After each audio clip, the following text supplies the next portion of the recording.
Okay, Mark, it is a recording on Zoom and we're live on Facebook.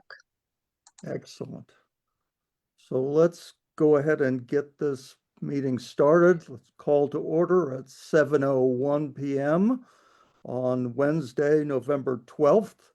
This is a meeting of the Village of Shorewood Hills Plan Commission. Chrissy, would you go ahead and call the roll for the meeting? Yes. John Imes, Present. Mark Letter, Present. Shabnam Lutfi, I am here. Jim Etmansek,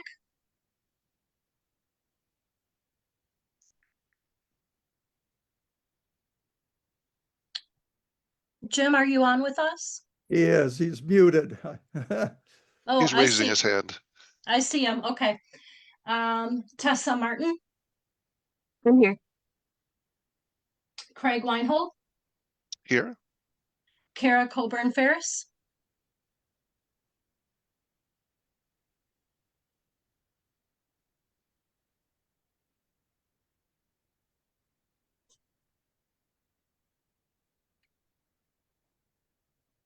okay, I do not see her on the list or on the screen.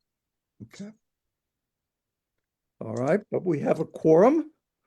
So let's go ahead and move on at this point then. Chrissy, has the meeting been properly posted? Yes, the meeting was properly posted. Excellent.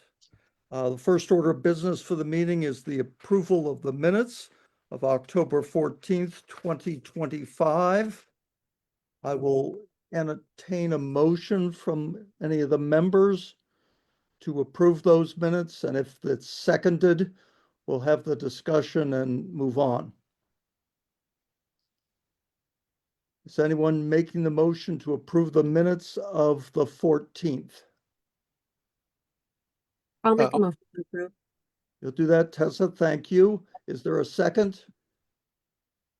I'll second. Thank you, Jim. Having a first and a second, is there any discussion, questions, comments with respect to the minutes? I will say the minutes are exceptionally well done. Okay.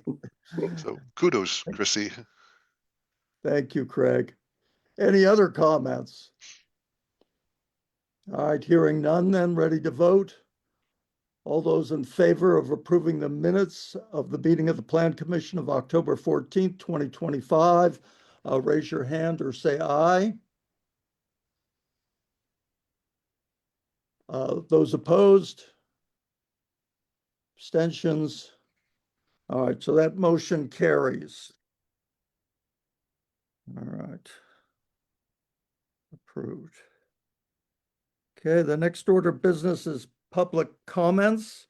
This is an opportunity for community members to speak to the committee. No discussion or action may take place at this time, and speakers may be limited to 3 minutes. Let me just point out before we begin the general public comment that there is also public comment, a second public comment period, once we open the formal public hearing, and that will come after the presentation by the staff. So at that point, the public will be a bit more informed. But in any case, the public is free to comment either now or wait until after the presentation by the staff during the public hearing. So does anyone wish to speak at this time?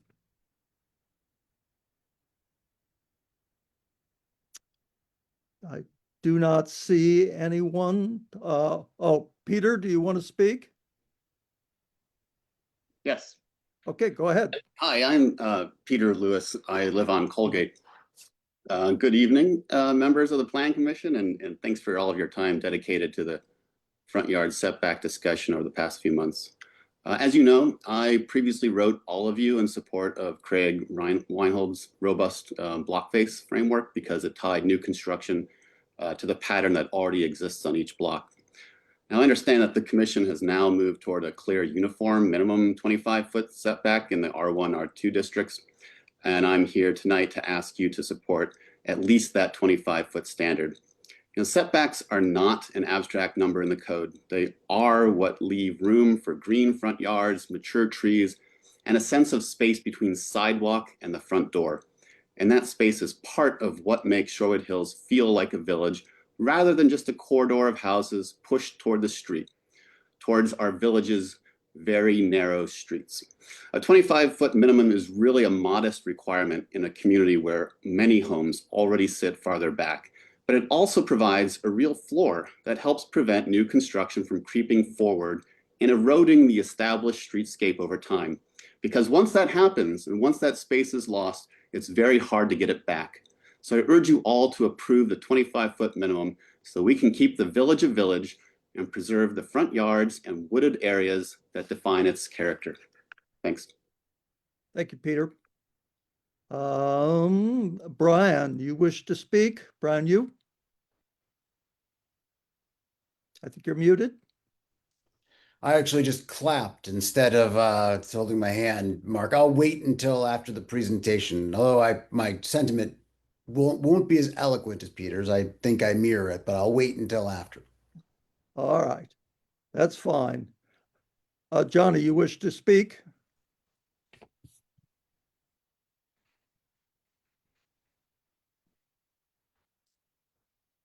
You're muted still.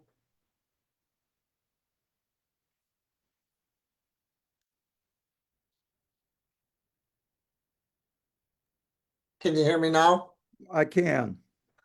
Yeah, it's hard to match the eloquence of the first gentleman who spoke.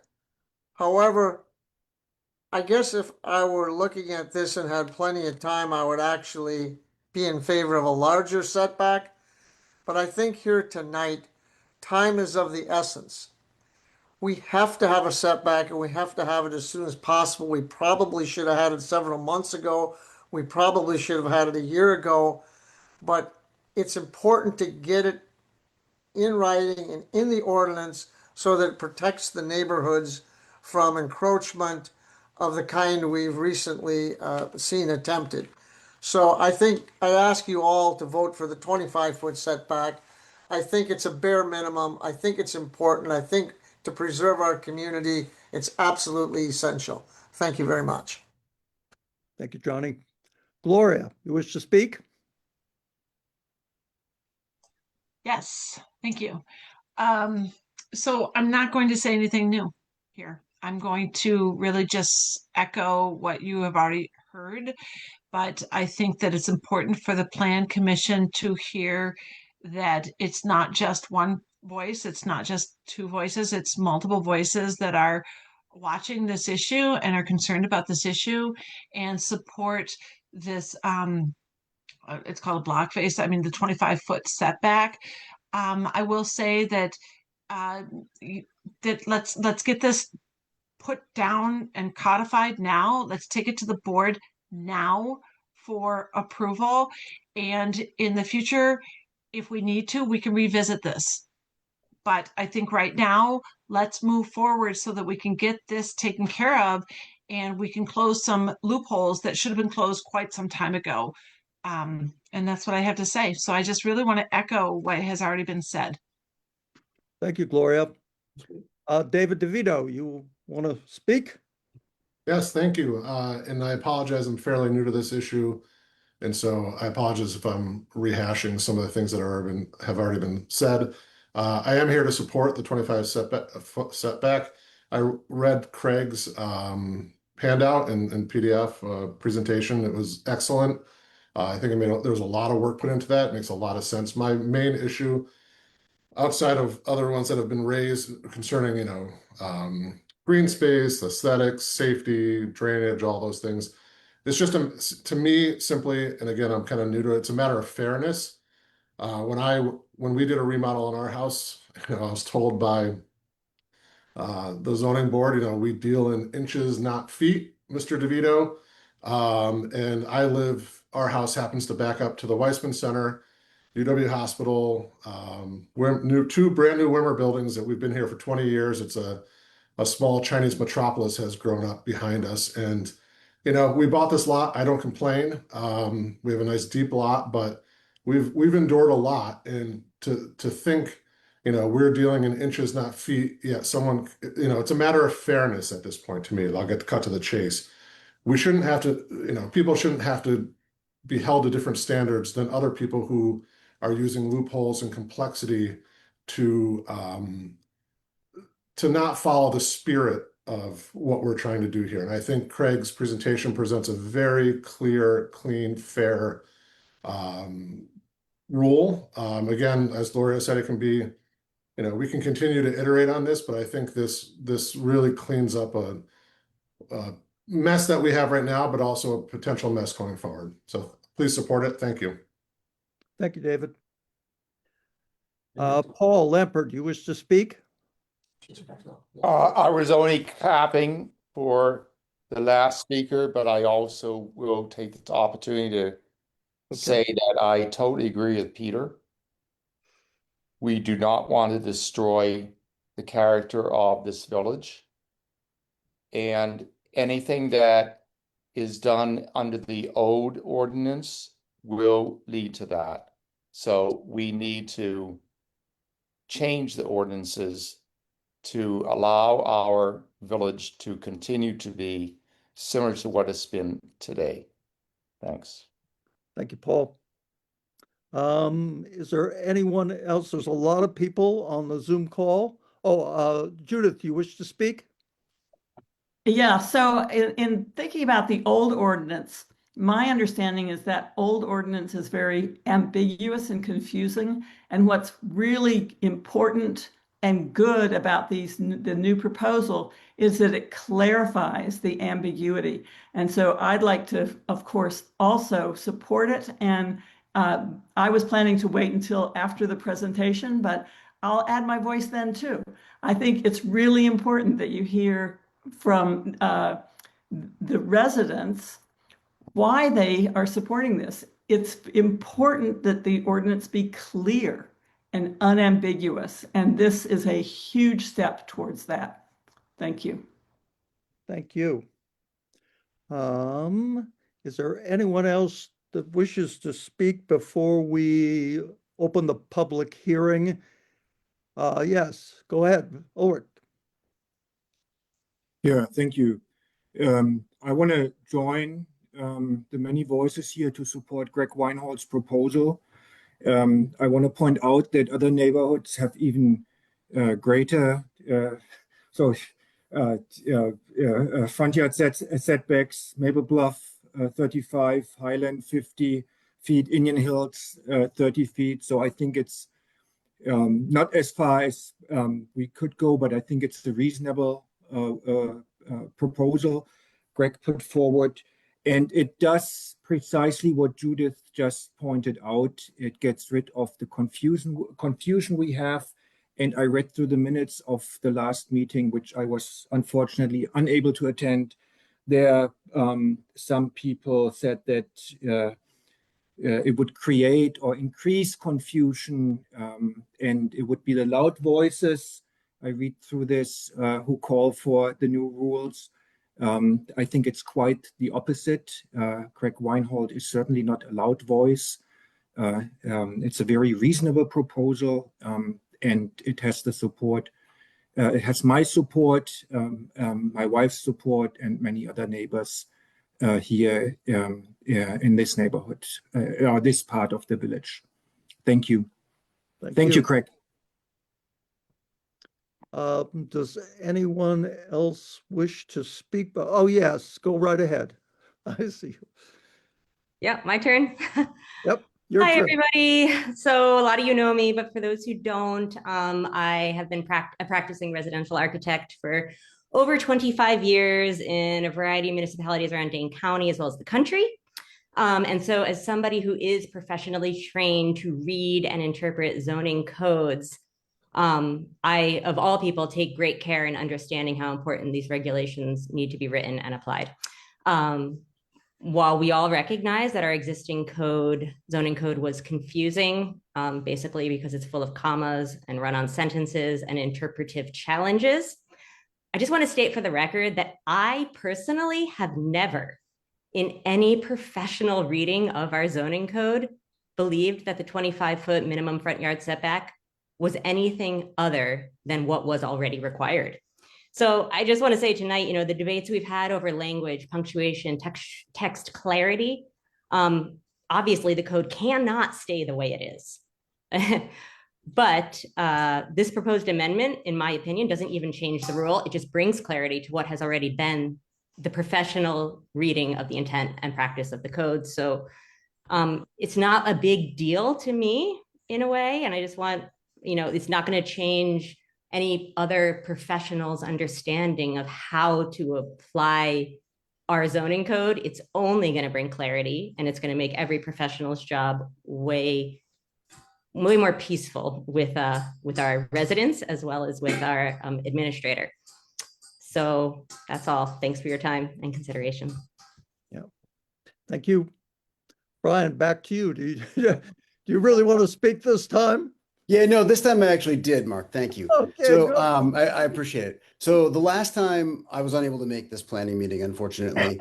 And one of the things that I really love about this village and its committees and the way that it runs is that we all get to know each other as neighbors, and we all are neighbors that come together to discuss policy. And one of the things that I find mildly objectionable, if you will, that occurred in one of the trustee meetings and then occurred last time in the planning meeting is I've just noticed that Brian Reber, the developer for these two sites, is attending. And I think it's fine that he attend and listen, but I wanted to submit to the board the idea that this meeting is for residents to talk about policy. And Brian Reber is neither a resident, nor does he have any intent of occupying either of the two homes for sale. He should have no voice in helping shape village policy. So while I have no objection to him listening in Zoom, and I have no objection to him listening on Facebook, he really isn't someone who should have an opinion in this conversation. And I strongly encourage the board that should he opt to try to voice an opinion here, we're talking about planning for the future that doesn't directly affect this developer. And I don't want, I would really object strongly to him being allowed to speak here. He really has nothing to say that any of the rest of us as villagers coming together to discuss and shaping village policy need to or should hear.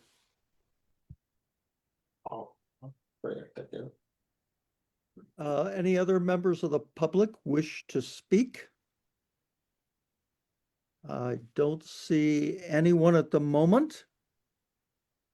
I'll say that one more time. Any other members of the public wish to speak? Seeing none, hearing none, we're going to close out the public comments then and move to the public hearing. So this is the public hearing of zoning code amendment related to R1 and R2 residential front yard setbacks.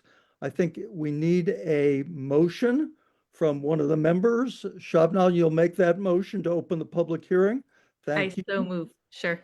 Is there a second to open this public meeting? I second it. Thank you, Craig. Any discussion? All those in favor of opening the public meeting, please raise your hand, say aye. And it looks like that motion passes. All right. So let me catch up on my paperwork here. So the first order of business here is the presentation by the staff. I think Brian will lead us through. I've asked Brian to also not just focus on the amendment itself, but make sure that everyone is on the same page as to the process that we are going through. So this is the first public hearing on this issue, and I'd like Brian to sort of walk us through whether this resolution is passed or not, what the paths forward look like, as well as just summarizing the resolution itself. So Brian, you're up. Process from here, if agreement is reached this evening and the Plan Commission wishes to approve the presented form of the ordinance, it will move forward to the village board. The village board will review the ordinance and then begin the process. Our village ordinances require 3 readings. to occur before any ordinance becomes codified within the code. So this would be a 2-meeting process after the first board meeting, by which this would become possibly codified within our village ordinances. So we'll open conversation here with the public hearing. Just to summarize, and I think I'm just kind of restating the obvious, it was stated multiple times tonight.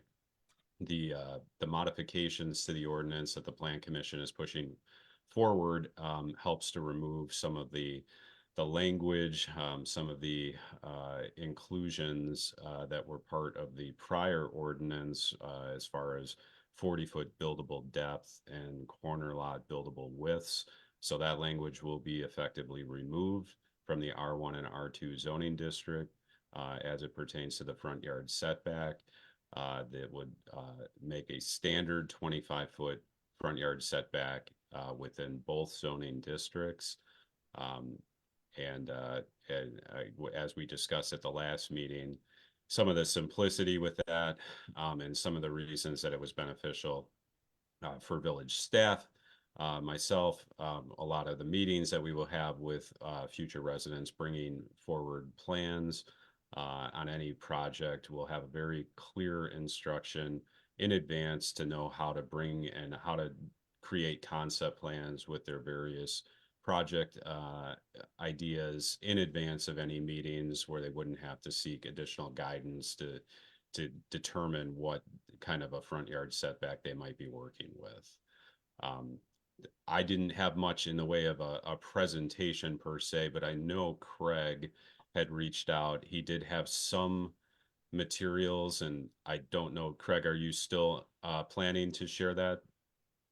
I'm welcome to, if the Plan Commission would like me to. I think some of the public has maybe already seen it, it sounds like. It sounds like, but Brian, are you finished with your comments, or Yeah, you yeah, I was just- before we? Yeah, I just wanted to give a real quick summary of how we got to here, what the process is for the board after tonight, assuming agreement is reached to move it to the next step. And then if Craig wants to share a little bit on the historic context behind how we got to here, or he can definitely share his presentation next. Craig, I think you should do that because not everybody here has seen this. So Okay. Please go through it. I promise it will take hopefully 5 minutes, maybe 6. All right, well, Craig, why don't you go ahead then? May I ask Craig if you would, if you can share your screen? I'm just about to. Yep. Oh, perfect. Thank you, Craig. Let me struggle with Zoom and go to slideshow. We Is that see. show? Yep, we see it. Thank Okay. you. There is a link at the bottom too. So if you would like to open this up and review the slides, you're free to. I can maybe after this I'll put that into chat. So why the change now? We've had a zoning ordinance, a front setback, for nearly 100 years. That's worked okay, but since 2021, we've had 2 successful challenges of the wording. You can see the results. As Brian Mooney said, it is a lot of pain and headache when things aren't clear. And that's kind of what has resulted from this.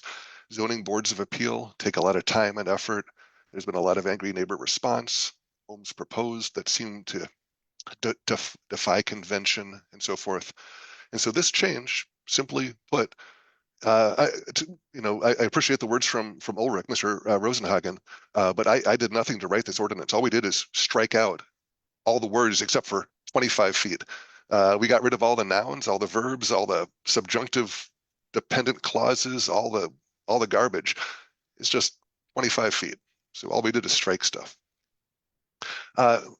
It's important to know what a front setback is because it is very easy to confuse this.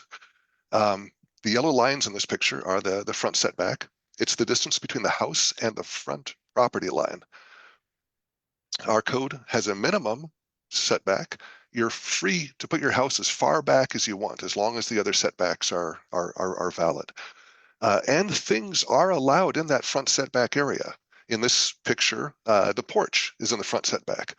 We allow things like flagpoles in the front setback. You know, there's a number of things that are allowed in the front setback, but the building structure itself has to be set back from the property line. Notice where the property line is. It is not the street, and that's important. The property line is where each lot meets the right-of-way, the public right-of-way, which is land that is owned by the public for the public good. We call it the right-of-way. You can think of it as, well, that's where the roads are, but that's also where the sidewalks are, utility poles, stormwater drains, fire hydrants, underground utilities, mailboxes. Maybe in the future, Amazon will want some drone parking, and we have to provide that. We're going to maybe carve that out of the right-of-way. Who knows? There's a number of mapping tools available where you can look at lot lines and see where this right-of-way is. Be aware that those tools are not perfectly accurate. They're all plus or minus about 5 feet, says Brian Berquist. So if you are looking at those, they're good guidance, but they're certainly not authoritative. You need to have a professional survey. As was mentioned earlier, inches matter if you're doing renovations or construction. Here's an example of that Harvard Drive Yale intersection that I just showed. The blue line kind of shows the public right-of-way is towards us. And I believe that's the village historian's house right behind it. And you can see the fire hydrant, the electrical box, and there's like a cable box of some sort. That's all in the public right-of-way. That line makes an abrupt turn. I'll zoom in on that abrupt turn. And that line shoots down Harvard Drive. And you can see the front setback to the house, and you can see the road to the left. And you can visualize if we were to rebuild Harvard Drive and put sidewalks in, you would see what the village engineer has to work with. We'd have to figure out, are we going to keep that tree? Are we going to lose it? Those questions come up, but that is a public tree that is maintained by the village. It is not maintained by the home. So very important, setbacks are not from the street, they're from the property line. What are some other setbacks nearby? Well, Madison's nearby. And you can see Madison, as you get downtown, you get down to Mifflin Street is, I think, 10 feet. And the Greenbush area, 15. And you get out to Regent and Sunset Village, 20 feet. Hill Farms, when it came along in the 50s, they went for the rural look. And so they have 30-foot setbacks. Indian Hills also has that. The Highlands is very exceptional. If you've been up there, they really lean into their rural traditional zoning, and they have 50-foot front setbacks. Shorewood, we've been around longer than Hill Farms or the Highlands. We have 25 feet. We've always had 25 feet with exceptions, the little asterisk, and I'll get into those. So Shorewood has 4 residential zoning districts, R1 through R4. You can see R1 is kind of towards the golf course, a little bit on the west side of the village. R2 is on the east side and on the south side. It goes down to Garden Homes. That's R2, although there's also an overlay that augments R2. R3 is mostly next to the lake with a little bit that's in from the lake. And R4 is Shackleton Square. So Shackleton Square is like a PUD, like a planned development, but it predates PUDs, so it has its own little zoning district. So here are the main ones that we would think of as having houses: R1, R2, R3. Different lot sizes, different widths, different side setbacks, and so forth. Different rules for the different zoning districts. They all have 25 foot as the minimum setback, and then there are exceptions for R1 and R2. Of note is R3. They have a complex formula for their rear setback towards the lake. They want to make sure houses don't get closer to the lake than their neighbors. So there's actually an invisible line drawn from the corners, like the gutter corners of each house to the next house to the next house, kind of daisy chaining along all of Lake Mendota to make sure new construction doesn't get closer to the lake than the neighbors. Just kind of an interesting bit of trivia there. If you read that in the ordinances, you'll yeah, you'll wish you hadn't. It's a pretty awful law. So what are the exceptions? Here's the language. Hopefully everybody has the agenda in the packet. I'm not going to go through this. The only thing to know is that the only difference between R1 and R2 is that R2 has some street-specific language, and then the very last line, it has a 70 instead of a 50, but we're going to ignore that anyway. But here are the exceptions. R2 has the street-specific setbacks. It has one setback for University Avenue. It appears historic. It right now only applies to 7 homes. I don't think it really has any force now, but I can't say that for certain. The bigger one is University Bay Drive, which we heard a speaker from earlier. And that is one that's unique is because it's based on the center line of University Bay Drive. And this came out from around 1950. Michael Landingham provided me the original ordinance that established this. It was right around the time that the Unitarian Meeting House was being built. University Bay Drive is sort of unique is because as that road goes north, it gets closer to the edge of the village. And by the time you're at the soccer fields, the road actually is the edge, where normally the road is kind of in the middle of that right-of-way. Because of that, it seems like University Bay Drive is all based on the center line of the street itself instead of property lines, which is actually kind of cool. Anyway, we're not planning to rewrite these, so these exceptions for streets are just moved into a new format. They're maintained exactly as they were before. I had some calls from some people on University Bay Drive thinking that there was some changes being done to them. Absolutely not. The proposed language keeps things exactly the same as they were for these streets. The other exception is one of them is the block face rule. And again, it's kind of a mouthful to read, but it basically says that as streets are developed, if the homeowners decide to put their houses farther back, and once 25% of the block is developed with that further setback, then all new construction has to honor that setback. And this is one of those founding rules for the village. It's why 85% of our streets have setbacks bigger than 25 feet. In fact, the only ones that don't are the ones right by University Avenue, Tally-Ho and so forth. So this is it's been a good rule, but our village is completely developed now. So there's some questions about its applicability, and this is one that was ruled to be ambiguous because it doesn't really describe in detail how the mechanism should work. The final exception is the buildable depth and also a buildable width rule.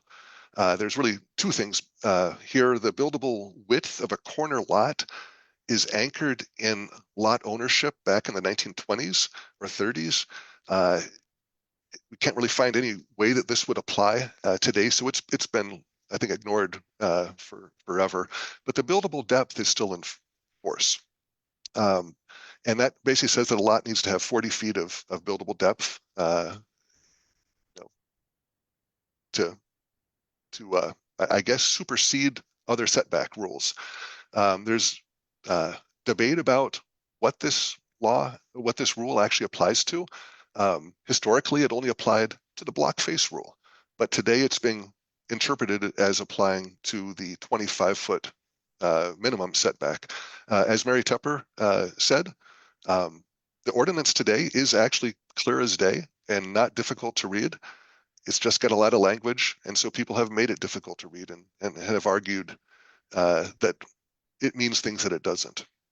So we have to clear that up. So as mentioned, 2021, the block face rule was deemed unenforceable, and in 2024, that buildable depth rule requirement was judged to apply to that 25 minimum setback, and that's the problem before us. This happened last November.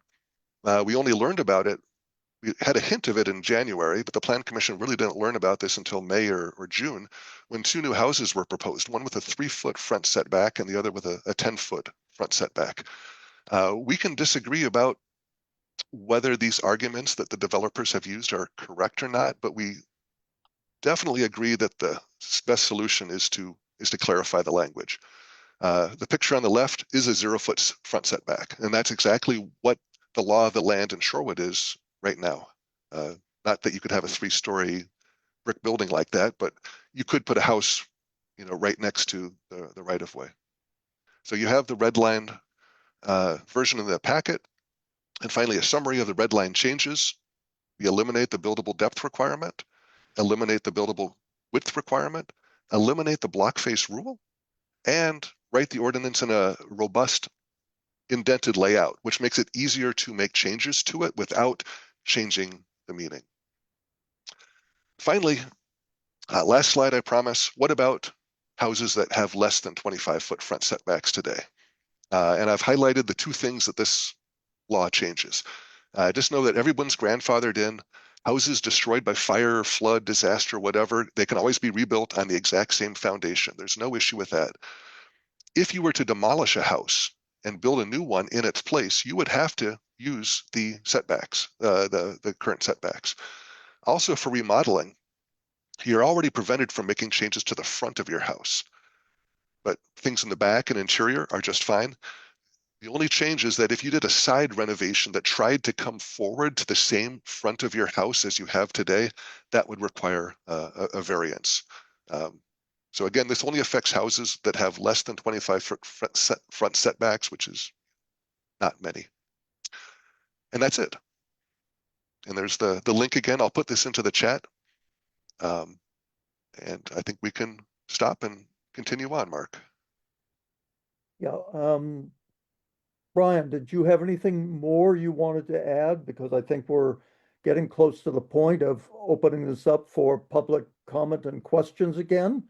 Is there anything you want to add before that time? No, I don't have anything additional right now, Mark. Thanks. Okay. All right then. So that being the case, I think we were continuing in the public hearing, and we're going to open it up for now questions and comments from the public.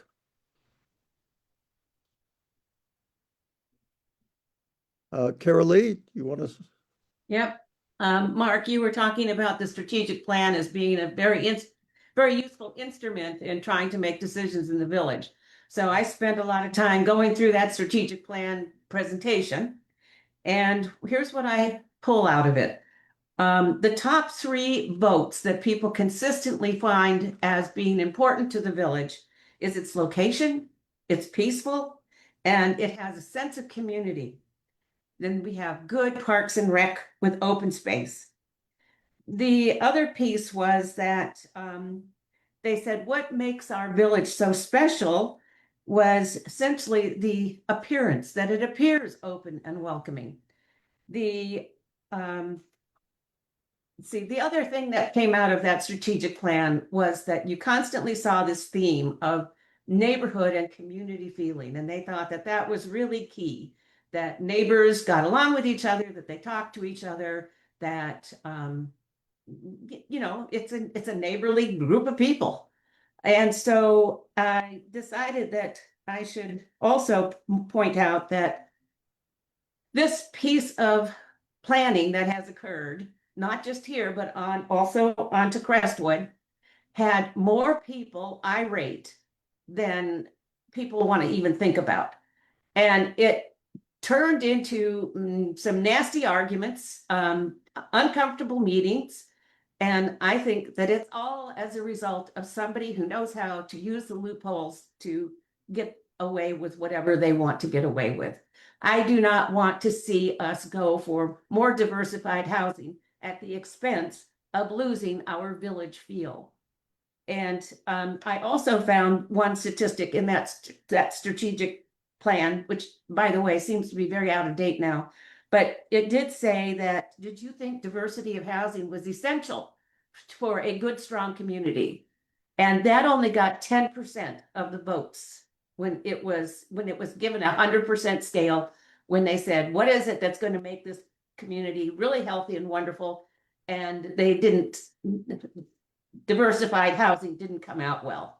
So it wasn't one of the things that was driving. What's driving is open space, is community, is location. The other interesting thing was schools, but of course we don't have anything to do with the schools really. But so I focused on things where the village had something to say.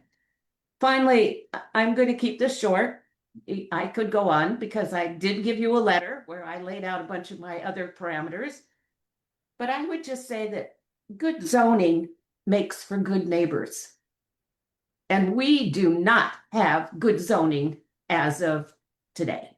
And so it's one of the things that we really need to be mindful of to try to keep the arguments down so that people don't have to be worried about what they say to somebody.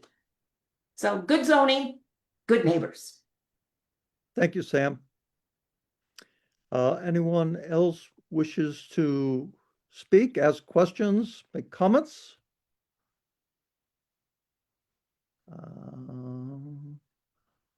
I would like to speak if I'm Yes, allowed. go ahead. Go ahead, Brian. It's fine. Hi, everyone. I am Brian Reber, and I am the owner of 1202 and 1206 Sweetbriar Road. I've been working on permits for homes on those properties under the current R2 code, and through that process, I've seen firsthand how the proposed removal of the 40-foot buildable depth protection for shallow lots would limit what's possible throughout the village. I understand that the goal of revising the zoning code is to bring clarity and safety, but this proposal doesn't just clarify, it restricts. Removing that protection is a downzoning that makes it harder to welcome new families into Shorewood. Also, that restriction isn't needed for safety. I'm going to agree with Craig Weinhold here. The street isn't at the lot line. That's where the right-of-way begins. For example, at 1202 Sweetbriar, the property that prompted this change, the street starts 20 feet from the lot line. Even under the current code, the proposed home would sit 25 feet from the street. An inflexible 25-foot setback would push that home 45 feet from the street, serving no safety purpose while reducing the livability of the home a future family would inhabit. Is that really the intent of this code? I also want to note that the staff report said that there is no fiscal impact from this change. In reality, there is a clear fiscal impact. Net new construction directly generates recurring property tax revenue. Especially in this budget season, I want to note that each new home contributes approximately $20,000 a year in property taxes in perpetuity. If a code change reduces the number of homes that can be built, the village loses that revenue not once, but every year forever. That is a real and significant fiscal impact. In closing, I think there are two high-level questions at play tonight. Will the village be proactive and holistic or reactive and targeted with this zoning code change? And will the village be welcoming or exclusionary? On the south side of the railroad tracks, adding housing is seen as progress. On the north side of the tracks, we're talking about being more restrictive. This protects the north side while leaving the housing shortage to be managed on the south side. I ask the commission to pause this targeted change and instead conduct a holistic update that looks at setbacks, FAR, and ADUs in the context of the village's long-term vision for livability and inclusion. That comprehensive approach would deliver clarity to serve the village for decades to come. Thank you all for your thoughtful attention to the future of the village. Thank you, Brian. Gloria.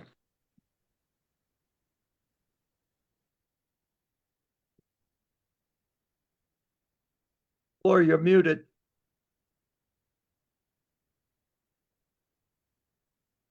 Gloria, you're still muted.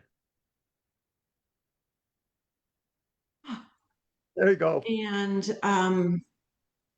so I don't know if you heard what I said. So I will repeat what I said. So Mr. Reber, Brian Reber, thank you for your remarks. I appreciate the attention that you gave to preparing your remarks. I apologize for not having prepared remarks to respond to you. Listening to you, I think that your remarks are very pointed to your particular situation, your particular property, where what we are doing is we are trying to draft a policy that allows for the entire village to remain within character. I am going to assert that you probably bought the property that you currently own, the lot that you own, with the idea that you could make some money because of the location of the lot that you own.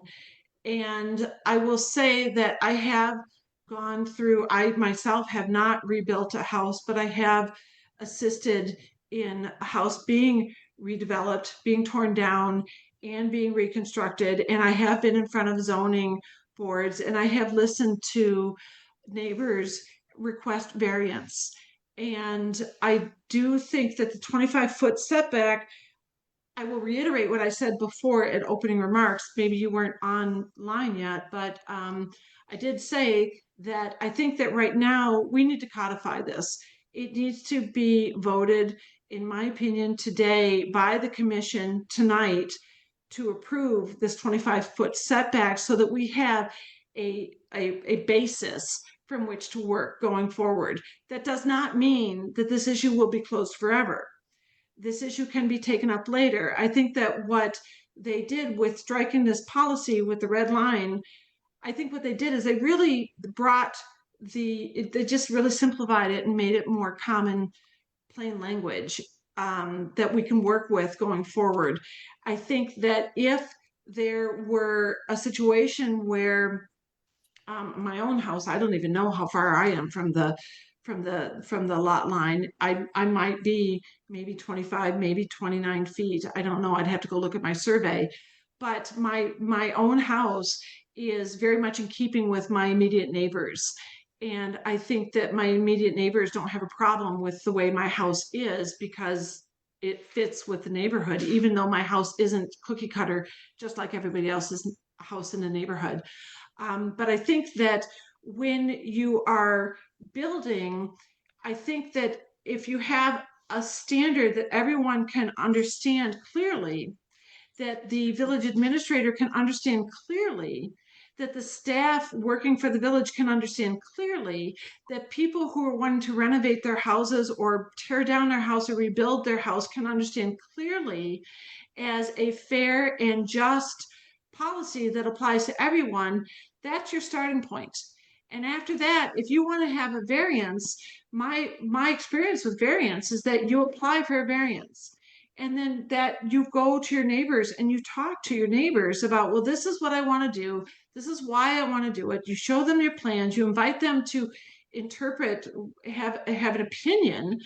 And that's how you move forward. And it's a very collaborative process rather than changing the policy or rather having a policy that is for the whole village that allows for one individual to be able to develop a property in a very small area that was never initially intended for that. Now, to your point about garden homes, I don't think everybody was in favor of developing garden homes. And a lot of the people on this screen tonight might remember that I was one of the most vocal opponents talking to the developer about, no, I don't think that is what we need to have. What that developer was doing, I mean, those lots are actually, as I recall, they're odd lots. So the developer there is an entirely different situation than north of the railroad tracks. And I think it's just somewhat disingenuous to bring garden homes into this. Garden homes is a completely different situation, and that is a zoning application problem. I mean, I just don't even know why garden homes was brought into it other than to muddy this issue. I think the 25-foot setback is clear. It is concise. Everybody from the residents and for the village staff and the board can clearly understand 25-foot setback. And if somebody wants to develop something that varies from that, then they can apply for a variance. Thank you. Thank you, Gloria. David, you wish to speak again? Yes, thank you very much. I just want to respond to the Brian Reaver's comments, somewhat like Gloria. You know, if this village was very concerned about new buildable lots and tax base, like we've discussed in meetings prior, garden homes would be a discussion, rezoning would be a discussion in that area. There are other ways to raise revenue in this village besides doing something as extreme, in my opinion, as allowing a developer to do what was proposed. Also, if Mr. Reavers, he comes across as this altruistic, so to speak, developer who wants to get more people into the village, even potentially as varying socioeconomic status, et cetera, you can build on lots with a 25-foot setback, smaller homes, which would allow you to get more people into the village, more families, more diversity, socioeconomic or otherwise. If we're looking at truly altruistic means to diversify and or increase population of the village, build smaller homes. I mean, that is a possibility on lots within a 25-foot setback. What he wants to do is build McMansions on very tiny lots. Well, that very much sounds like something in his own interest, not necessarily within the villages. But the bottom line is, if we're going to have the discussion of revenue, tax revenue, buildable lots, we can't have this. This is not the priority issue for that conversation. Thank you. Thank you, David. Paul, you're up if you want to speak. I do. First of all, I want to say that we should be listening to members of the Shorewood Village, our community. It's our community we're talking about. Secondly, I want to say that Craig Weinhold's presentation was very clear, and I support it completely. And I don't think there's any reason why we need to muddy it up with some developer's wish. Thank you. Thanks, Paul. Mary, you're up. Yeah, hello again. Hi. All right, I just wanted to sort of reply to what I heard Mr. Reber say. I obviously disagree with almost everything he said, other than I absolutely support housing diversity, especially in R2. It's where I live. I live in a small house. Mr. Reber, my tax bill is probably closer to 10,000. Am I not as valuable to the future of this village in perpetuity just because I choose to keep my tiny small house? I also wanted to mention that at the very first hearing before the board, I designed a really lovely small house that would fit on 1202 Sweetbriar within all the setbacks. I actually published that design in my written comments to the board, but as far as I can tell, no one ever published any of those written comments. So Mr. Reber, I offer you again what I wrote in my written comments. There's a design, it exists. I will let you have it if you would recoup all the financial losses that the 60 of us accrued in having to fight about this in the first place. The reason I designed that house for a nice starter home was to absolutely celebrate this unique opportunity. You created a small lot, the lot was not in existence, and you can create a wonderful small house that will add 10,000 to the tax bill, and we can welcome in another new family to the neighborhood. Thank you, Mary. Johnny, you wish to speak?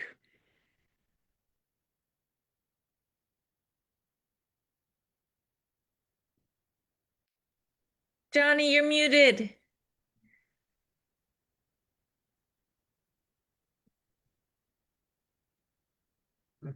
Can you hear me? Yes. Yeah, I want to speak a little bit to what Mr. Reavers said. Unlike Mr. Reavers, I'm a resident. I live here. This is my home. I've been here for over 30 years. In that 30 years, I've done everything I can to build the community and make it a better place to live for everybody. Mr. Reavers is here to monetize the community. That's not my mission. That's not what I think most of my neighbors want to see. You know, you talk about a loophole. A loophole is really a way around a law. And that's what creates all the ugliness and all the community anger. If the law is clear, and I want to compliment Craig, I thought Craig's reading, his explanation What he's written was excellent. It was professionally done. It was clear. It helps the community. Mr. Reavers talked about a future community. Well, I want to protect the community that's here, and I want to protect a future community. Both of those communities are in a better state with a clearer, more concise law that means that people can't monetize our village by finding a loophole. I guess I would suggest that we maybe have a special meeting after the board meeting, assuming this goes through, to have the second reading, or we have all the readings at once. But we do everything to expedite this as quickly as possible, because I don't want people playing with loopholes in my village and my neighbor's village and changing how we live and how the village is set up. I think we all moved here because of the green space, because of the setbacks, because of the way of life we have. And I don't want to lose that. I don't think anybody else wants to lose that. I ask you, beg you to approve this tonight, move it as quickly as possible. If you can have a special meeting and have the second reading, that's great. Thank you for all for being here, and especially thank you to Craig. I thought that was an excellent, excellent presentation. Thank you. Thank you, Johnny. Does anyone, Brian, you're back up again? So, as tempted as I am to address Mr. Reber, I'm going to not do so because this is a planning meeting. This has nothing really to do with him or his attempt to profit off our community directly. Granted, it was the impetus for us getting together to discuss fixing the loophole. Really, that's not the issue. The issue is there's a whole bunch of us quite angry. I mean, for those of you that are on the board that are up for election, or would like to continue to serve the community, there's 38 of us that have joined this call tonight still following it, right? So the point here is we need to stop people from coming in, carving up homes, ripping down one and building two, and destroying the character of this community. The least thing that we can do, the easiest thing we can do as a first step, is to make it difficult for them to divide properties into tiny, tiny pieces that exploit holes in our property values. We've seen in our setback law rules, in our ordinances, as we know now. So putting a minimum setback in is the first easiest step to do so. And I encourage all of you to get that done as fast as is humanly possible, because it's a major way of stopping folks from being able to exploit it. I do think that folks should be encouraged to set their homes back further if their neighbors are set back farther, that they should align with the street. What's in the block phase rule does make some sense. But right now we have to make sure that when I sold my house recently this year, I could have torn it down, built two homes in its place. It was, just a little over half an acre, right? Could have easily done what these folks have done, made a boatload of money, but I would have upset the folks that I continued to live with when I moved from house A to house B. I never would have done that to my neighbors, and it would have been bad for Sunset, where I moved from, right?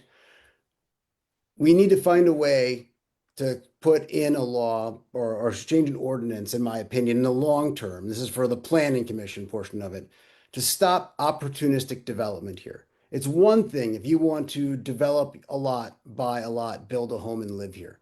It's another if you're going to buy one, split it into multiple pieces, and build a bunch of crappy track homes on them, shove them as close as you can to the street, and then split. And why this hasn't been dealt with,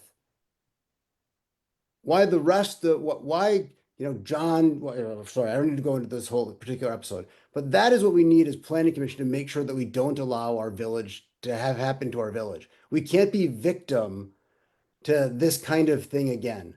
So I don't know if it's proposing you have to live in, if you're going to develop a property, you have to live in it for a period of a year. You have to hold it for a period of 3 years.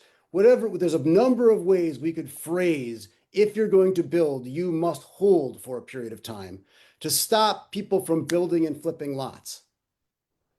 I encourage you guys strongly to think about that, because if you're going to build here to leave, There's no incentive to play nice with your neighbors.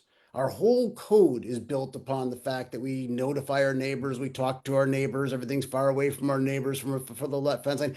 The whole village was predicated on sloppy lot lines in the first place to encourage people to work together with their neighbors. And we can't allow ourselves to have people come in, take advantage of that fact, profit and go. So I would propose that we consider in the future, we should vote yes on this, but in the future, let's see if we can come up with an intelligent way, a minimum period of holding the property, something that makes it difficult for somebody for this to happen again, without having to get into the nitty-gritty. Why not do something like that? Thank you, Brian. Judith, you're up. Yeah, so our house is right across from 1202 Sweetbriar, and we were some of the people who were stunned by the Beals Woods being knocked down. With that said, I respect, clearly Reber owns those lots and should be allowed to build on them within our ordinances. I'm greatly in favor of having these clarifying changes to the ordinances. And I was very interested to hear that someone had designed a house that could go on the 1202 lot that met all the setbacks. I would like her to send that to Brian. Maybe he'd be interested in that. It would be a small house. I always thought maybe a mobile home would go there, but maybe a small house could go there, and I would not be opposed to that. But I'm very opposed to a McMansion, as it's been called, a 3-story house with a 3.5-foot setback. It's just not part of. I mean, this is a historic part of the village, and that's really not something that should happen here. So with due respect to Reber and his, owning the lots and wanting to sort of make money, I think that we as a community want to maintain our community and our communication within our community. And this proposal, I think, should be a slam dunk. And we should, I'm hoping that by the end of the evening, it is approved to go forward to the board next week. Thank you. Thank you, Judith. Emily. Hey everyone, I just wanted to say that I agree with all my neighbors and all the wonderful comments that they made. I absolutely agree that the 25-foot setback is, I think it's truly the minimum that we need. As a person who lives on Crestwood and has seen our neighbors' property values impacted by a home that was built that created this loophole, I just hope that no one else in the neighborhood has to deal with this. And I absolutely agree with Brian. I hope that these streets in the R1 area can, at some point in time in the future, and hopefully the near future, have our own zoning that requires setbacks that are in keeping with the existing homes. It truly protects our property values. It's not about preventing people from developing or whatever. It's really about the value of our homes and our enjoyment of our homes. So I'm gonna have to go soon, but I just wanted to voice my support from what I've heard from my neighbors. Thank you, Emily. Does anyone else wish to speak during the public hearing? I'm not seeing anyone. There are a lot of faces and people on this call, but I'm not seeing anything. Mark, I'm not going to make another comment. Hold on. I don't want to make another comment, but there is somebody named Jenny Truitt. I don't know her personally, but she has put a comment onto the sidebar that she's accessing this meeting remotely and she doesn't have access to her microphone. So my question mark is, are the committee members also all reading these comments on the side so that they're having this as another input, or would you appreciate it, Mark, if I read her comment? I think it's fine if you'd like to read her comments. Can't hear you, Mark. Yes. Yes. He said you can read her comment. Oh, I think- okay. And that's fine too. Oh, it's because my volume's down. I can't hear. Yeah, Gloria's Muting. muted us. Gloria, you can read the comment. Okay. Here we go.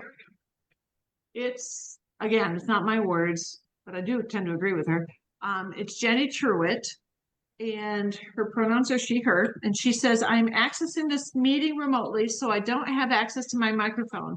I would like to add that I live at 1230 University Bay Drive, and I agree the non-residents may speak, but residents' voices should be given more weight than non-residents. I've listened to prior discussions, I've listened tonight, and I think this is a good change. I love the idea of small houses, and I support voting for this change whenever that vote may be taken. Thank you. Thank you, Gloria. Are there any other members of the public that wish to speak during this section of the meeting? I don't see any. Ulrich, you would like to speak again? Go ahead. I just want to add, listening to all the comments here tonight, and what's really at stake is the vision we have for our village. How do we imagine the future of our village? How does it supposed to look like? Can we allow developers come in, build at will, bending ordinances, or do we have some clear rules and accept those as common sense rules? And so people cannot come in and do just what they want or maximize the size of a premises. So it's the vision we have for our village that is at stake. Thanks. Thank you. All right. Are we ready to wrap up the questions and comments with respect to the public hearing? I'm thinking that we are. So I will now entertain a motion from the commission members to close the public meeting, the public hearing rather. But somebody, Shabna, you'll make that motion? Thank you. Second? Anyone? Thank you, Jim. There's the second. All those in favor of closing the public hearing, please raise your hand and say aye. Aye. Thank you very much. Opposed, abstentions. The public meeting is now closed. We'll turn it back to the Planning Commission at this point for our discussion, possible action on zoning code amendment related to R1 and R2 residential front yard setbacks. What I would like to do is to start by reading a proposed recommendation that came from our clerk, Chrissy. And then if someone wishes to make that motion and someone seconds that motion, we will then go ahead and discuss it. So the motion that I received is recommend to the village board approval of ordinance L-2025-03 to amend sections 10-1-24 and 10-2-25 of the zoning code regarding single-family resident districts front yard setback regulations. So that's the proposed motion. Does someone wish to make that motion?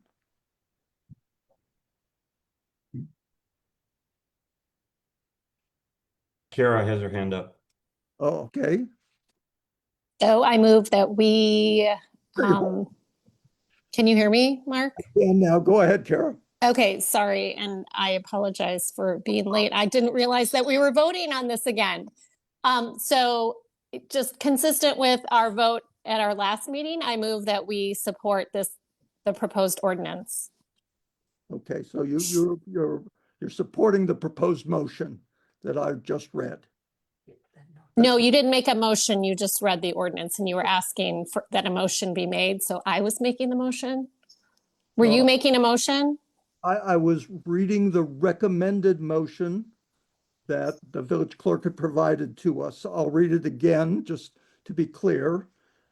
Recommend to the village board approval of ordinance L-2025-03 to amend sections 10-1-24 and 10-2-25 of the zoning code regarding single-family resident districts' front yard setback regulations.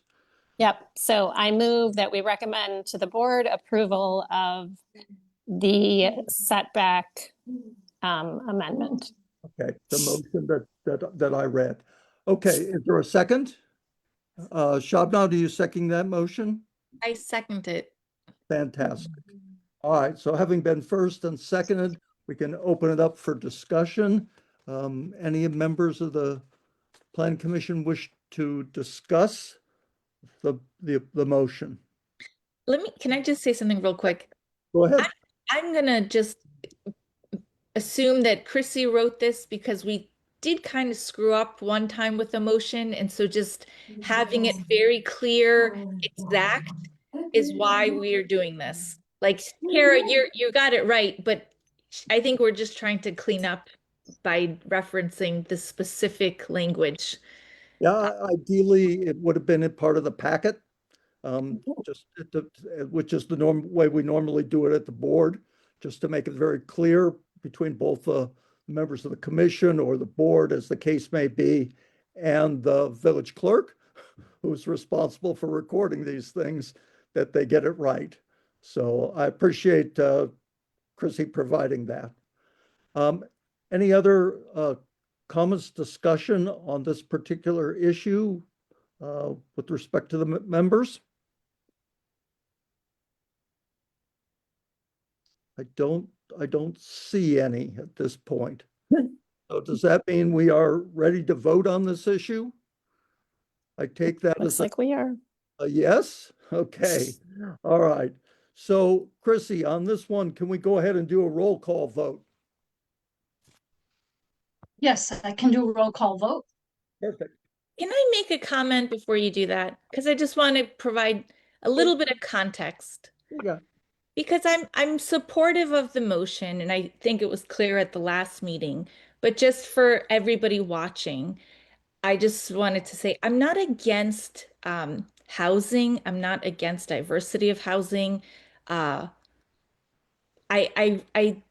recognize the 40-foot setback clause was there for a purpose, and it had a value in it. But the truth is, it was a clause that did get taken advantage of. I think nobody ever expected a house to be built so close to the street. And if we are eliminating it, it is because of that reason. And it's not, for me personally, it's not against developers, it's not against people, personalities, or hatred of one street over another. It is purely the fact that I can't imagine in the history of Sherwood Hills, they ever intended for that clause to be implemented in such a way that you could have a house so close to the street. And I just wanted to clarify that. Okay. Any further comments before Chrissy calls the roll? Craig has his hand up, Mark. Yeah. Oh, there he is. Yes. Thank you, John. Craig, you have the floor. Yeah, to Shabnam's point, and also to some of the public comments, that 40-foot buildable depth actually inhibits small houses. So our comprehensive plan, which calls for increasing opportunities for small houses, if a lot needs to have 40-foot buildable depth, that actually is more of a restriction. So removing this creates the chance for more lots to support small houses. In the case of the 1202 Sweetbriar, in fact, that house was only, I think, 25 or 28 feet or something deep. It wasn't even 40 foot. It couldn't be. So anyway, this is a step in that direction towards more small houses. Thank you, Craig.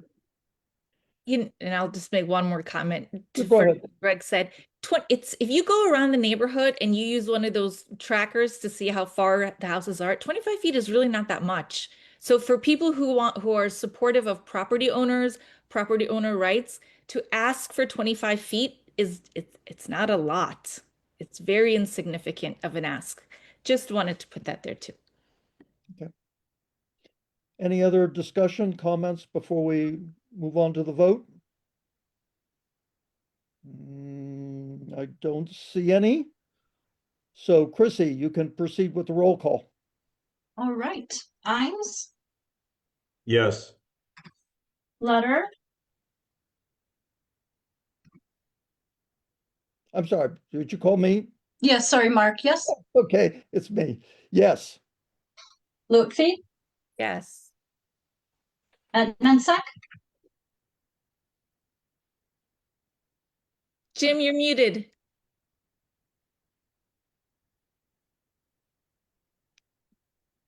Yes. Good. Martin, Yes. Weinhold, Yes. and Ferris. Yes. All right, that motion passes with all yeses. Thank you, Chrissy.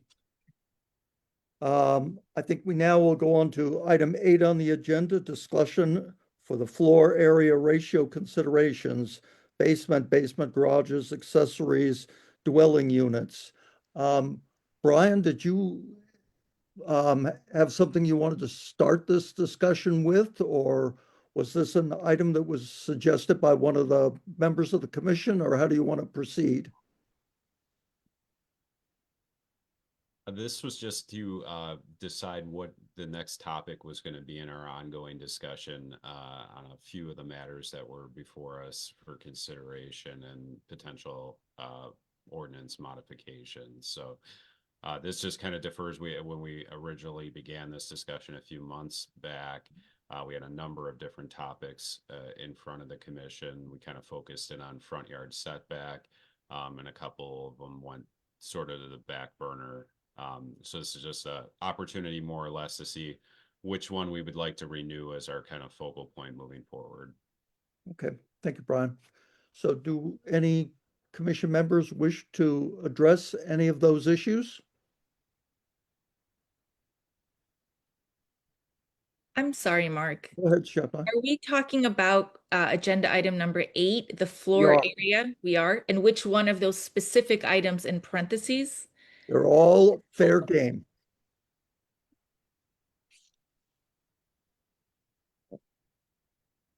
Craig's got his hand up, Mark. Yeah, well, I thought maybe Shabnam, are you Well, finished? I think if I mean, I'll just make a quick comment. It's such a contentious issue and it's such a difficult subject because if you walk around the neighborhood, the houses and the lots are so different. And you're talking about fairness for lots that are 5,000 square feet versus ones that are like 50, I don't know how big, 1 acre or half an acre. I think it's a difficult subject. I would like to, if we're going to discuss it, I would want more data on like what other neighborhoods are doing, what other municipalities are doing, what direction society is going. I don't like the idea of let's reword, basements because we don't like one house. I think that unlike this front yard setback, that seems like such a clear answer. This issue of floor area ratio ordinance FAR doesn't have a clear answer to me. You can try to fix something with one house and then you caused, it could be some consequences to another house. And I would want to have a more thorough discussion before we just start changing ordinances on the fly. Understood. Craig? Yeah, on the subject of ADUs and how they intersect with the floor area ratio, I think it was Vanderwall that did an ADU presentation maybe about a year ago, where we talked about what they were and the different designs and so forth.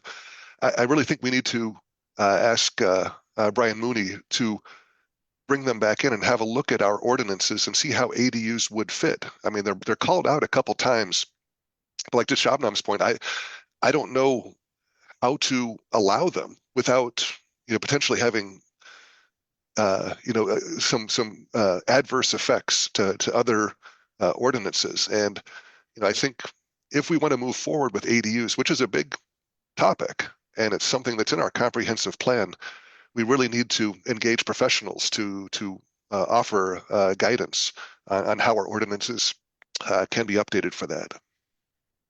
Thank you, Craig. And I will say one of the messages that I think we heard clearly tonight, and certainly one that I'm a firm believer in, is the zoning code is complex. And unfortunately, that complexity leads to disagreements of interpretation. And certainly we get into the issue of FAR and ADUs, and it's just ripe for misunderstandings. So to the extent that we ask Van de Wall to come back, in my opinion, it needs to be with a mind to simplify to the extent possible and clarify not just the existing ordinances, particularly FAR, but also anything that's introduced with respect to ADUs, because we just don't want to go through what we have been through, the misunderstandings and the disagreements, even between very knowledgeable people that we experienced. I mean, it's bad for residents, and it's not good for the zoning administrator either. So I think simplicity and clarity have got to be very high on the list of what we are looking for. And the other thing I will say is that we also should have a clear common sense of purpose in why we are approving or will approve or are modifying existing ordinances or adding ordinances. Because I think sometimes we work at a little bit of cross purposes because we are trying to achieve different things. And I think it's important for the commission to have a common purpose as they look at any of these issues before we, or at least try to hammer out a common purpose before we actually start to legislate. So that's my 2 cents. Shabnam. Yeah, to your point and to Craig's point on ADUs, maybe before we go to Van de Wall and before we say, give us, we're going to pay you to give us ideas, maybe we need more clarity on what we want. I might just be late to the game. I've been on this commission for 6 months. It might be that you guys all already know that the village wants ADUs. If that's the case, then maybe we say to Van de Wall, we want an ordinance that allows for ADUs. And we also want an ordinance that is very clear to understand. And we also want the ordinance, I think we have to come up with a list of things we want and then tell them, write it. But I think when we go to Van de Walt without being clear about what we want, we get something and then we're unhappy with it and then it delays and we keep talking about it because it wasn't exactly what we wanted because we didn't know what we want. We weren't clear in advance at the beginning on what is it that you actually want. So if we put a little bit more work up front, you might get the results on the back end that would work. But then the question is, well, how do you figure out what you want? Do you put out a survey? We should have a process for figuring out what we want and then do it and then give it to Van de Wall. Well, Shabnam, as the co-head, right, the co-chair of the communications committee, that may be a great topic for you all to take up at some point. Another alternative is, of course, the town hall meetings as well, as a platform to try to drive this home and to get some feedback from the residents outside the narrow confines of the committee. Oh, yeah, go ahead. Go I ahead, don't want Sean. to go ahead. Go ahead. I was just going to say I did probably a poor job on my introductions this evening, but I did ask both Sonia from Van de Wall, Sonia Kressel, and Brian Berquist from Town and Country Engineering to join this evening. I don't necessarily want to put them on the spot here, but they are in attendance tonight. So if they did have any insights or a kind of a pulse on what other communities might be doing on similar fronts right now, we could always ask for their insights as well. Yeah, one thing that might be useful, Brian, is just to get a sense from Sonia, just what kind of marching orders has she been given in the past that she finds are relatively efficient and move the process forward, and which the community ends up with a product that they actually sought in the beginning. That might be something that would be helpful if she could prompt us as to what kind of questions that we need to ask and what we're looking for. Hi, good evening, Plan Commission, and been listening to the conversation. Just wanted to share a little bit of, I guess, reiteration about what I've been involved in with the ADU conversation for the Village of Shorewood Hills. And like was mentioned, this started about a year ago with me, where we started with a big picture look at ADU regulations. Basically, what is an ADU? What are the considerations that go into regulating ADUs, and what are communities in our region doing? That's really where we stopped. I think the comments that Shabnam just mentioned are good, where we could probably benefit from very specific direction. Yes, we heard this big picture overview of ADUs. If we could hear from the commission, yes, we want to consider allowing them as permitted uses, or we want to consider allowing them as conditional uses, choosing one of those routes, or asking very specific questions to be analyzed, like what would the impact be on the village's existing floor area ratio regulations. That's not something that we included in that initial big picture overview of what ADUs are. So, a couple of more specific questions and specific direction, I do agree, would be helpful to expedite the conversation and make sure that we're bringing the research to you in an efficient way, so that you can then give direction, deliberate, discuss, and give specific direction on what the ordinance language should then say.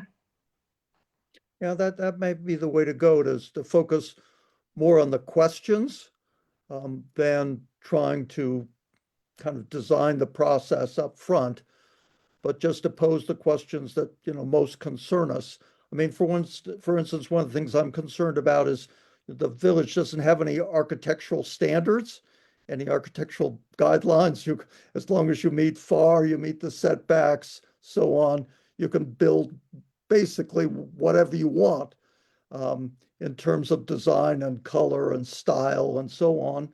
And I'm not sure whether we would be comfortable, or maybe we would, if all these ADUs were very different from the houses upon the lots that they sat on. So I'd be interested in how communities that have taken our hands-off approach deal with ADUs in that context. I'm going to interrupt. I'm sorry I'm interrupting, but I have a text message from a friend who's trying to get in. It happens to be Jen Rosenhagen, who wants to listen to the meeting and can't get in because the whoever's controlling Zoom hasn't noticed maybe that she's trying to get in. Chrissy, could you look at that? Yeah, I'm sorry. I will admit they didn't put a name with it, just a number. So I will admit that person. Yeah. These days we're being a little more cautious. We've had some of our Zoom sessions hacked, and with very unfortunate experience. So I think Chrissy is erring, as all the staff is, on the side of caution in terms of admitting people to these sessions. Yeah, Gloria, I just want to say thank you for bringing that to my attention. Okay. All right. Other thoughts from commission members on these issues?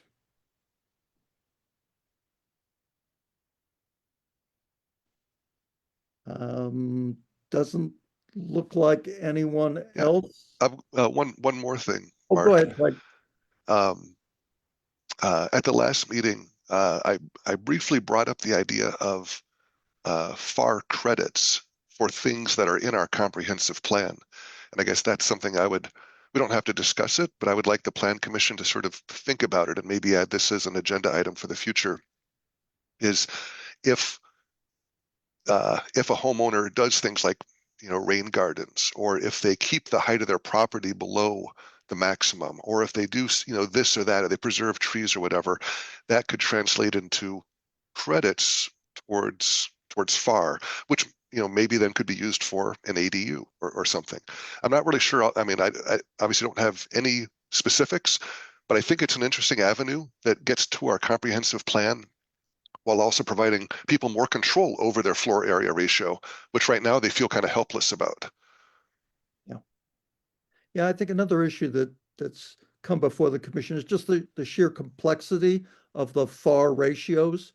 And that, I don't know, Sonia, if it's possible to achieve what we hope to achieve with FAR in a simpler formulation that is less likely to lead to disputes and alternative interpretations. I think that would be welcome. I don't think we want to eliminate FAR as a community, but to the extent we can make it simpler and still effective, I think that would find a lot of support. I had a question Sarah, to go ahead. follow. Yep, just to follow up on what Craig just mentioned. He also raised this last month or at our last meeting, whenever that was. And I guess, the question that I have to ask is, how do you determine what merits credit?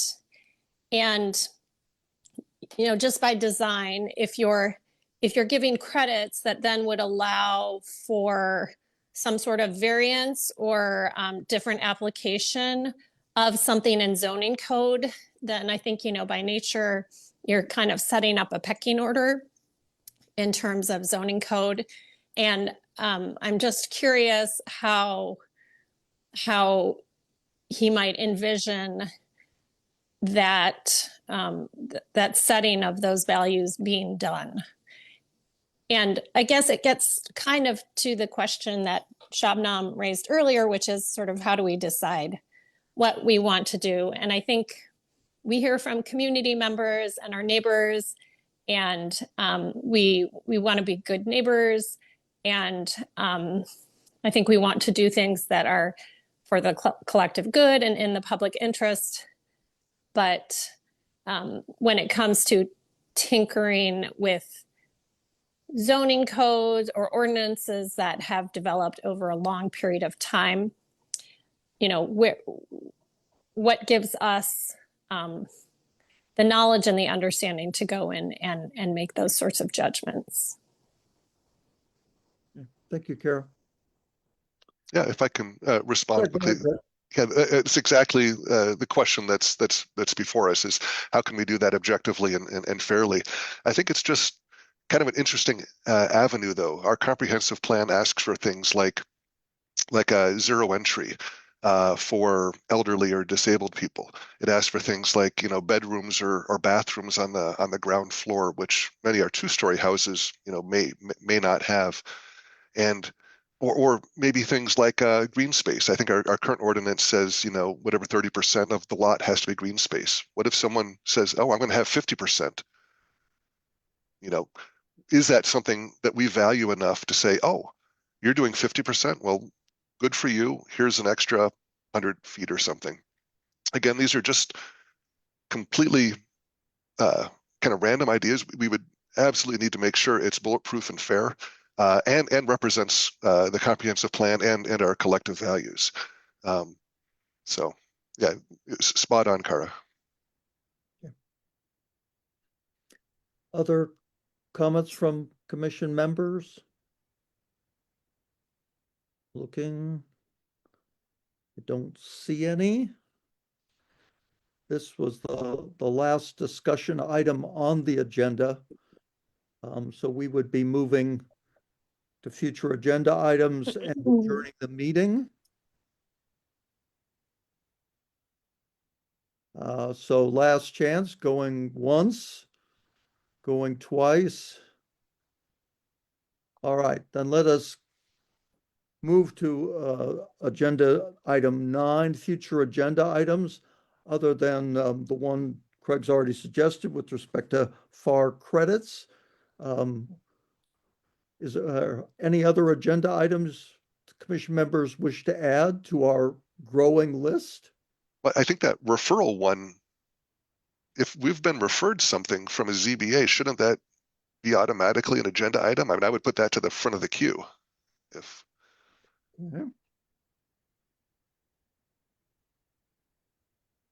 not sure of the process, I guess, but it seems like if it's referred to us, it's already an issue somewhere. It should not be delayed. Okay. I'm sure Brian took notice. Any other suggestions with respect to future agenda items? Seeing, hearing none at this point.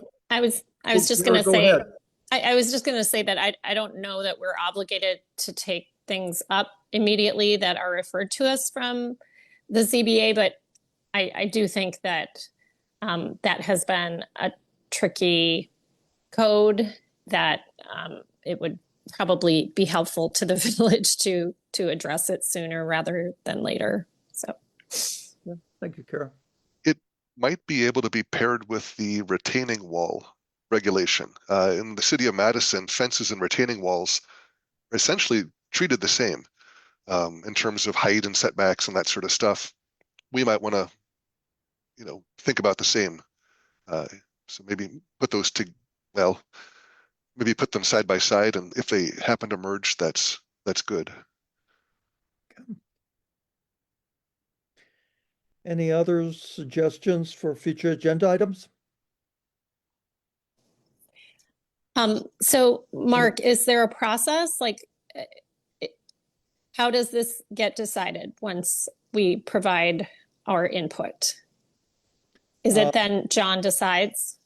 It's just a discretionary decision, taking our comments into account? I think, well, I should let John speak to that as I'm just stand-in tonight for the commission chair. So John, you want to address that? No, well, we had a power outage earlier today, so that's another reason I was a little worried about the meeting. So Kara, what's your question again? I'm sorry. My question is, when it comes to future agenda items, so Mark was just asking for input, and I wondered kind of what the process was for those getting prioritized and placed on future agendas. We haven't prioritized. I mean, I'd ask the commission members. Clearly, we just had a discussion about ADUs. We've talked about doing a town hall for that.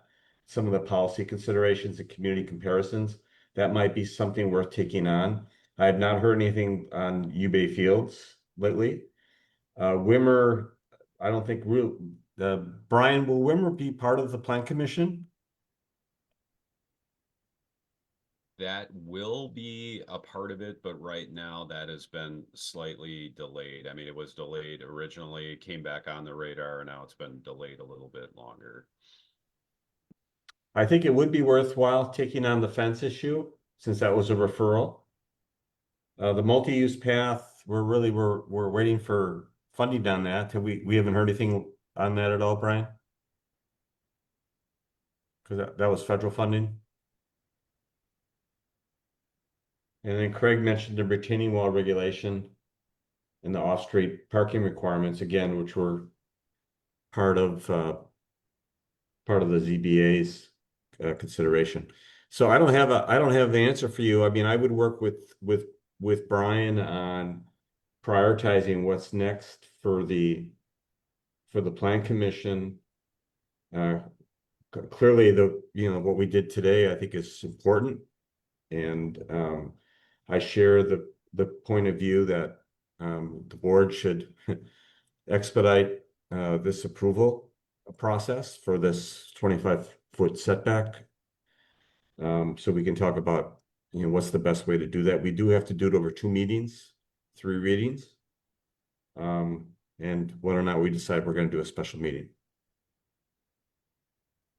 John, that's something that maybe Brian Mooney could look into a little bit more closely because Section 10, the zoning code, has this different process where the Plan Commission is more in control of it. If you follow the way those things are adopted, because we had the public hearing and now we forward it onto the board, it sure looked like when I read through the way it progressed, it only needed 1 reading at the board because of all the special stuff that's happened here.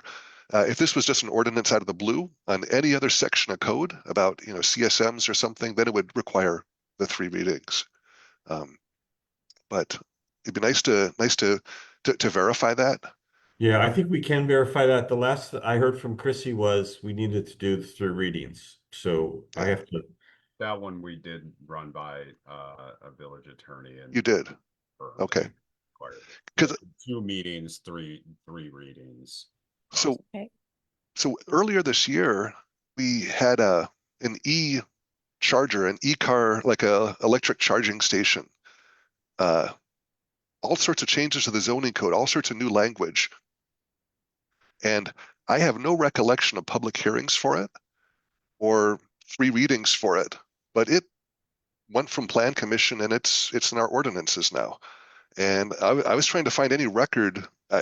Maybe it just was so quiet, no one cared, and it just was, 5-second approvals and moving on. Does anyone else remember that? Because it sure seems like it took a different path.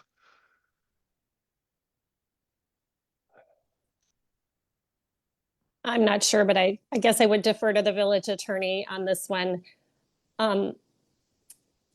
With respect to ADUs, which has been on there for quite a long time, I wonder if we could have a discussion where we just kind of raise our questions like Sonia suggested. It might be nice to have a little time to think about those, and then we can come with those next time.